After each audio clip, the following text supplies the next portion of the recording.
বলছে ঠিক, 50 বছর ধরে ওয়াজ শোনে, দেখবেন স্টেজের মধ্যে এসে বসে থাকবে অনেক লোকজন আছে, কিন্তু বিরাট ভাপর, বিরাট এলাকায় সুনাম, হ্যাঁ দামি আলাদা, কিন্তু সূরা ফাতিহা পড়তে দিলে ফেরেশতা যে মারে না এখনো, তাই তো বেশি।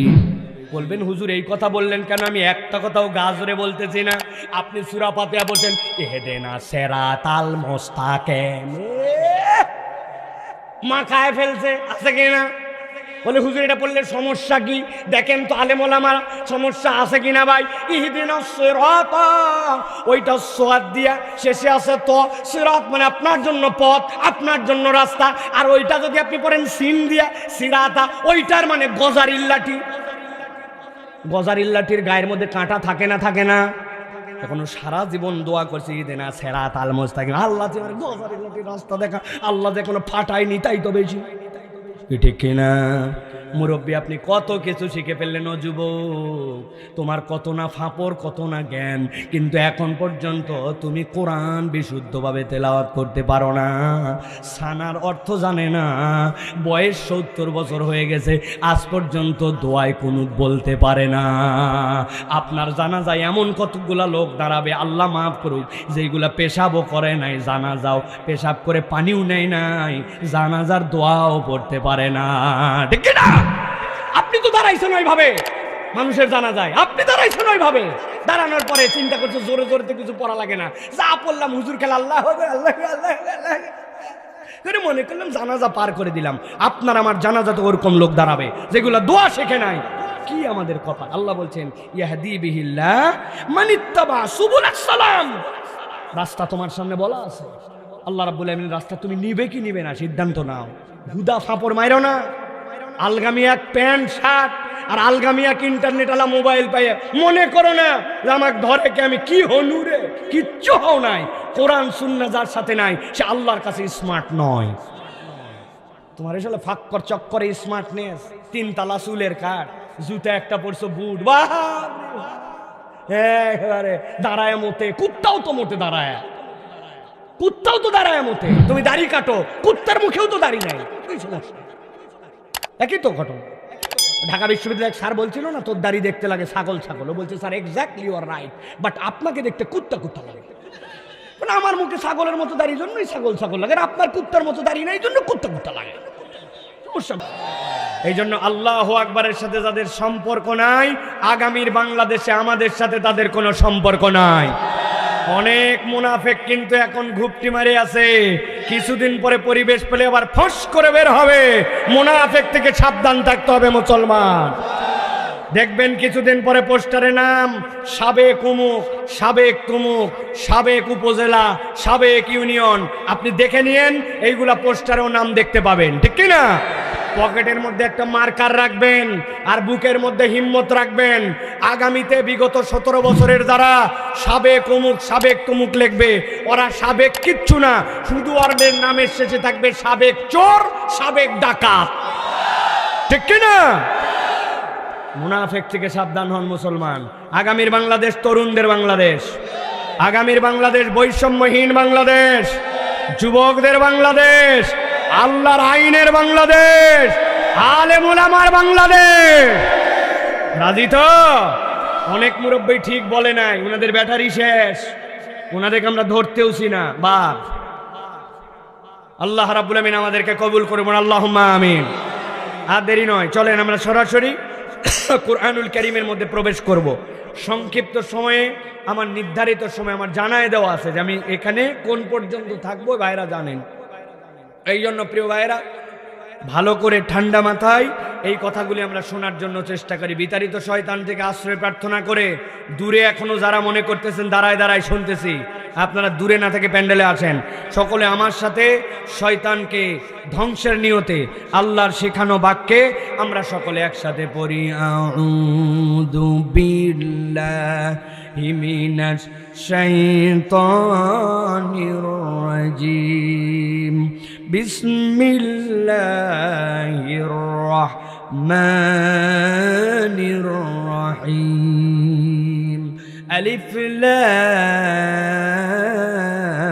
রা কিতাবুন আনজালনাহু ইলাইকা লিতুখরিজান নাস মিনাজ-যুলুমাতি ইলান নূর। আমরা সংক্ষিপ্ত সময়ে কুরআনুল কারীমের আলোকে আজকে একটা বিষয়ের উপর কথা শুনবো, সেটি হচ্ছে আল্লাহ বলছেন এই কোরআন তো তোমাদেরকে মুক্তির রাস্তা দেখাবে, বিজয়ী করবে, কিন্তু এই কোরআনের সাথে তুমি যে সম্পৃক্ত হবে এইটার প্রয়োজন তুমি চাইলেও আছে, না চাইলেও আছে, ঠিক কি না? কিন্তু কোরআনের সাথে মানব জীবনের সম্পৃক্ত হওয়ার প্রয়োজন কয়টা? এর কোনো শেষ নাই। নানান কারণে আমাদের কোরআনের সাথে সম্পৃক্ত হওয়ার প্রয়োজন আছে, কিন্তু একটা মানুষের জীবনে সর্বনিম্ন 5টা কারণে কোরআনের সাথে মানুষকে সম্পৃক্ত হতে হবে। একসাথে জিজ্ঞাসা করব, একসাথে উত্তর দিবেন। কোরআনের সাথে সম্পৃক্ত হওয়ার মানব জীবনের সর্বনিম্ন কারণ কয়টা? সবাই বলেন নাই, আমি জানি অনেক মানুষের মধ্যে আলসামি আছে। কয়টা?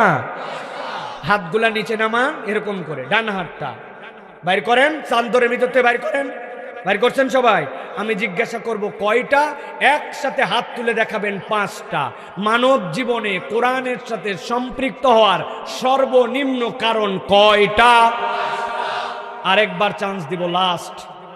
কয়টা? আলহামদুলিল্লাহ, আমি 3-4 জনকে দেখছি হাত তোলে নাই, কিছু বললাম না, মুরব্বী মানুষ। প্রিয় ভাইয়েরা, আল্লাহ রাব্বুল আলামিন তাহলে আমাদেরকে কোরআনের সাথে সম্পৃক্ত হওয়ার কারণ ব্যাখ্যা করছেন। আমরা এই 5টা কারণ সংক্ষিপ্ত সময়ে শুনব এবং আমাদের নিজেদের জীবনে যেন আমল করার নিয়তে উঠতে পারি। বলেন আল্লাহুম্মা আমিন। 1 নম্বরে, মানুষ যদি তার পথের দিশা পেতে চায় কোরআন ছাড়া কোনো উপায় নাই। যদি পথের দিশা পেতে চায় কোরআন ছাড়া উপায়। হুজুর আপনি কি গায়ের জোরে বললেন? এইটা আমার কথা নয়, আল্লাহ রাব্বুল আমিন সূরা ইব্রাহিম থেকে আল্লাহ আলোচনা শুরু করেছেন নবীকে দিয়া। গভীর মনোযোগে এই কথাটা বোঝেন। আল্লাহ বলেন আলিফ লাম রা।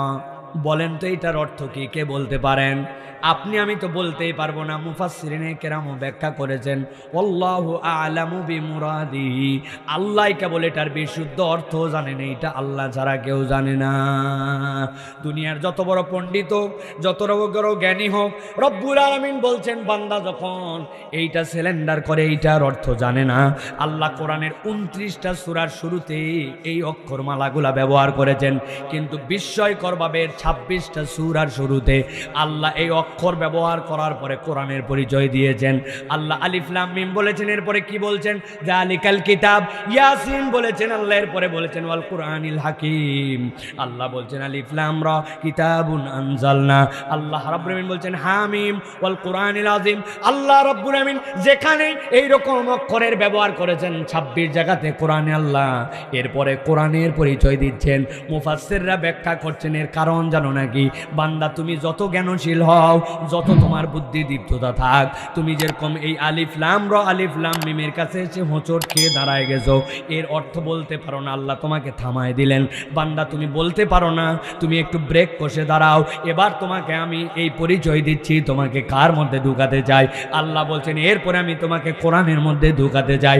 অক্ষম বান্দাকে সক্ষম করতে চাই, আলোহীন বান্দাকে আলো দিতে চাই। আল্লাহ আপনার আমার জন্য এই চ্যালেঞ্জ কেবল দেন নাই, যেই আরবের মানুষরা জ্ঞানের সাগর ছিল, এই আরবির দিক দিয়ে ওই মানুষগুলাও থতমত খেয়ে গিয়েছিল, এইটার অর্থ তারা জানতো না। রব্বুল আলামিন বলছেন ও আমার হাবিব, আপনি আপনার উম্মতকে জানায় রাখেন কিতাবুন আনজালনাহু ইলাইক, আপনার কাছে আমি এমন কিতাব দিচ্ছি লিতুখরিজান নাস মিনাজ যুলুমাতি ইলান নূর, আপনি মানুষকে অন্ধকার থেকে আলোর দিকে নিয়ে আসবেন। সুবহানাল্লাহ। মনে আছে আপনাদের 7টা পয়েন্টের কথা বলেছিলাম, নবীজি 15 বছর ধরে ভাবতেছিলেন হেরা গুহায়, মনে আছে না? আল্লাহ নবী ভাবতেছিলেন মূর্তি মুক্ত কেমনে করা যায়, নারীদের সম্মান কেমনে দেওয়া যায়, এতিমদের সম্পদ খেয়ে ফেলে, যুদ্ধবাজ এই মানুষগুলা পরশ্রী কাতর, এই মানুষগুলা দুনিয়ার বুকে হেন কোনো ডাকাতি নাই যে ডাকাতি করে না। কিন্তু আল্লাহ রাব্বুল আমিনের নবী 15 বছর ভাবছেন, কোনো সমাধান নাই। আল্লাহ বলছেন কিতাবুন আনজালনাহু ইলাইক লিতুখরিজান নাস মিনাজ যুলুমাতি ইলান নূর, এই কিতাব আপনাকে দেওয়া হয়েছে মানুষকে অন্ধকার থেকে আলোর দিকে আনবেন। ইসলাম কোনো থিওরির নাম নয়। আল্লাহ নবী তার 23 বছরের জীবনে ইমপ্লিমেন্টেশন করে নবীজি সার্টিফিকেট দিয়ে গেছেন, খয়রুল উমুরি করনি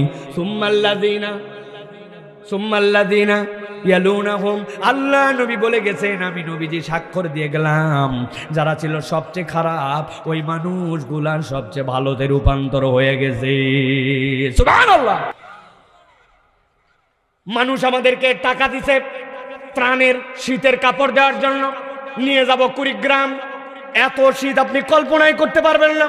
দিনাজপুর থেকে আমি 5-6 দিন আগে আসছি, আপনি কল্পনার মধ্যেই নিতে পারবেন না এমন শীত। কুড়িগ্রাম, দিনাজপুর ওই অঞ্চলটার মধ্যে, ঠাকুরগাঁও অঞ্চলে কাউরান বাজারে যেই না ওই ট্রাকের মধ্যে উঠাইছে ওইগুলা কম্বল, উঠানোর পরে আমি বসছি, আজকের কথা না বেশ আগের কথা, ট্রাকের সামনে বসছে, আমি কম্বল নিয়ে যাচ্ছে, হঠাৎ করে একটু গাড়ি যখন স্লো ফার্ম গেটে আসার আগে এক লোক এসে বলছে, হুজুর আপনার পিছনের কম্বল ব্লেড মারে চুরি করে নিয়ে যাচ্ছে।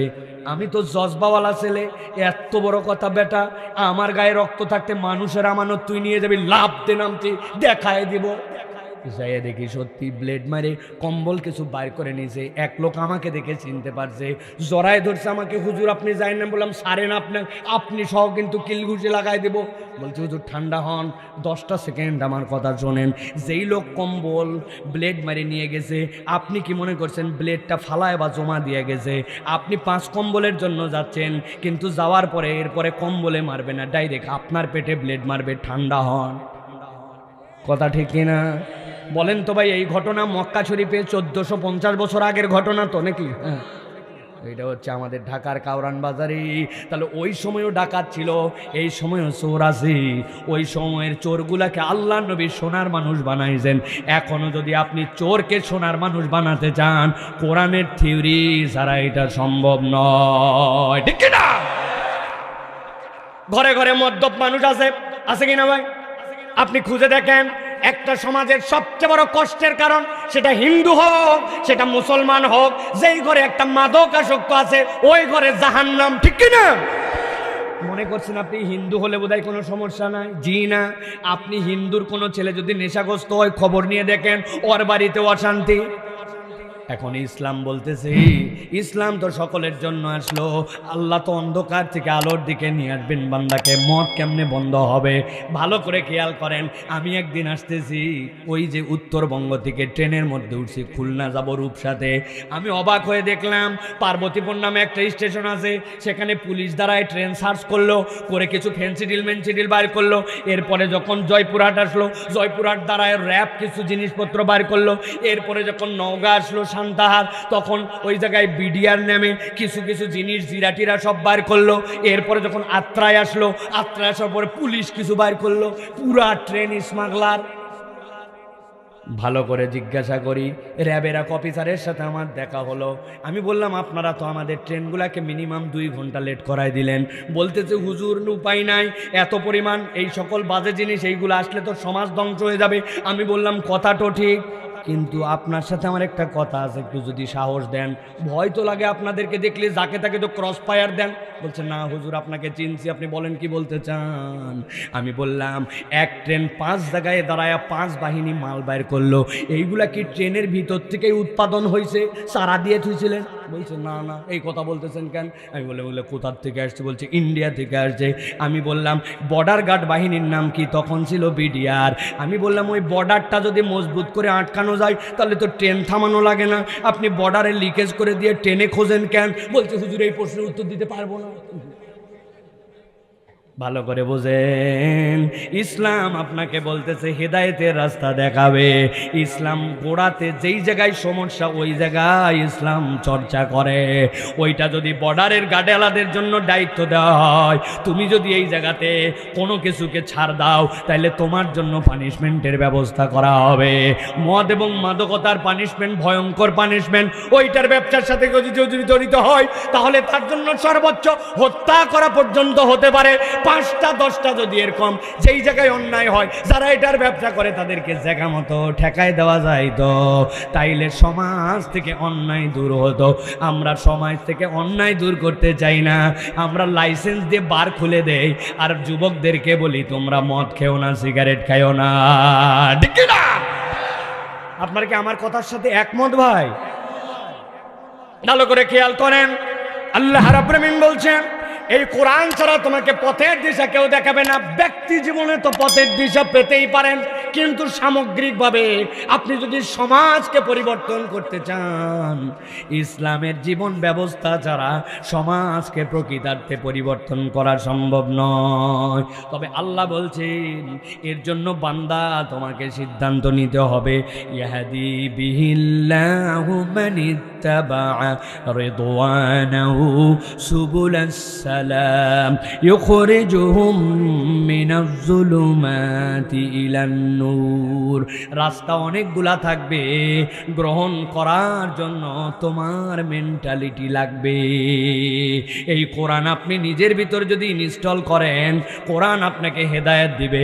আর আপনি যদি ইনস্টল না করে আপনি থিওরির মতো রেখে দেন, ওই কোরআন আপনাকে উপকার দিবে না, ঠিক না? এলাকার মাতব্বর ছোট ছোট ভাইদেরকে বিড়ি খায়, কিন্তু নিষেধ করতে পারে না। কেন পারে না? যেই বেটা নিষেধ করবই তো গাঁজাখোর, ঠিক কি না? ও আপনাকে মানা করবে কেমনে? যেই বেটা অন্যায় করে, অন্যায় ঠেকাতে পারে না।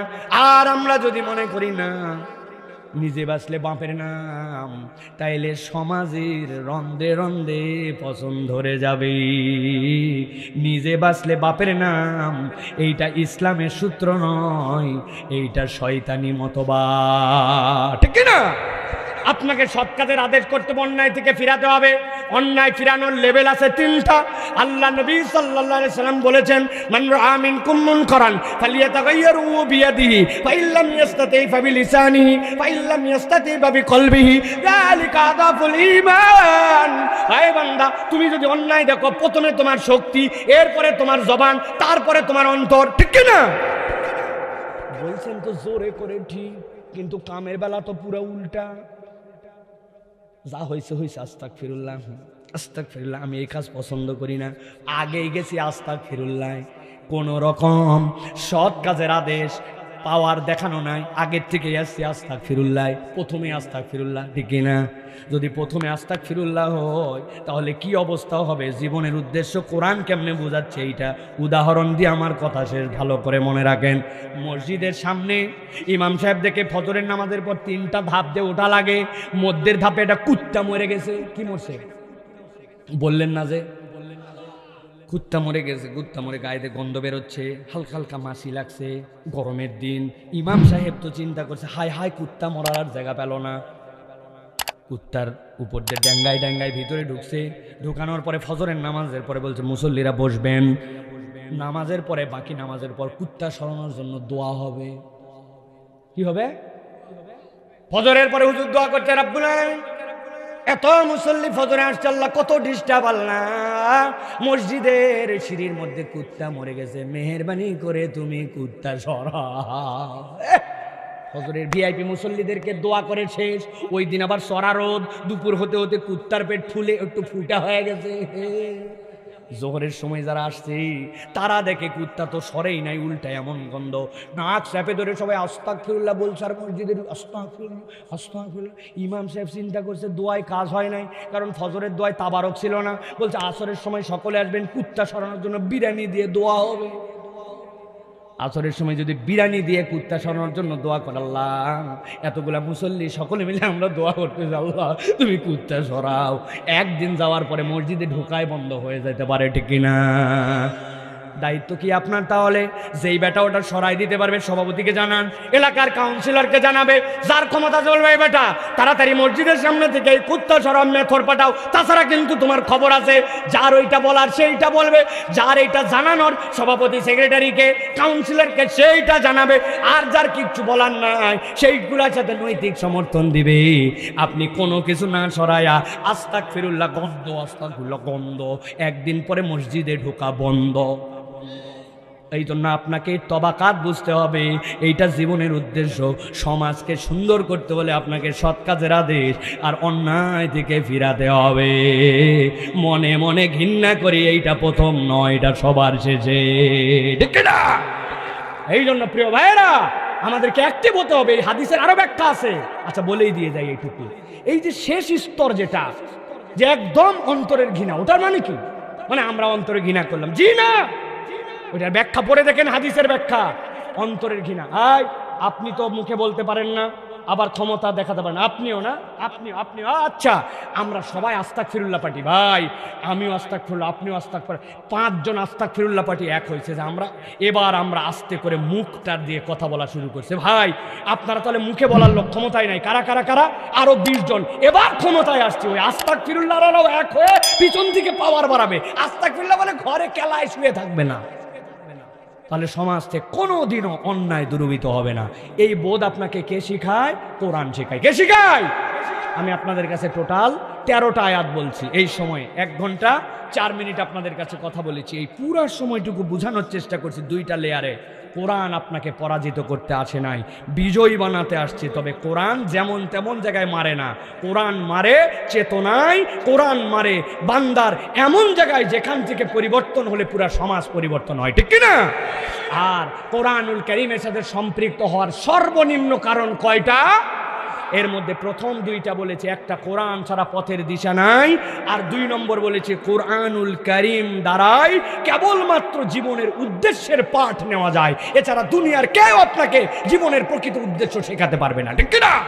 আল্লাহ আমাদেরকে বোঝার তৌফিক দান করুক, বলেন আল্লাহুম্মা আমিন। আল্লাহ আমাদের আশা ভরসাকে কবুল করেন, বলেন আল্লাহুম্মা আমিন। আমাদের হুজুর চলে আসছেন আলহামদুলিল্লাহ, তিনি এখন কথা বলবেন ইনশাআল্লাহ। আপনাদের কাছে দোয়া চাই, আল্লাহ হায়াতে রাখলে আবার দেখা হবে ইনশাআল্লাহ। ওয়া মা আলাইনা ইল্লাল বালাগ। ওয়াসসালামু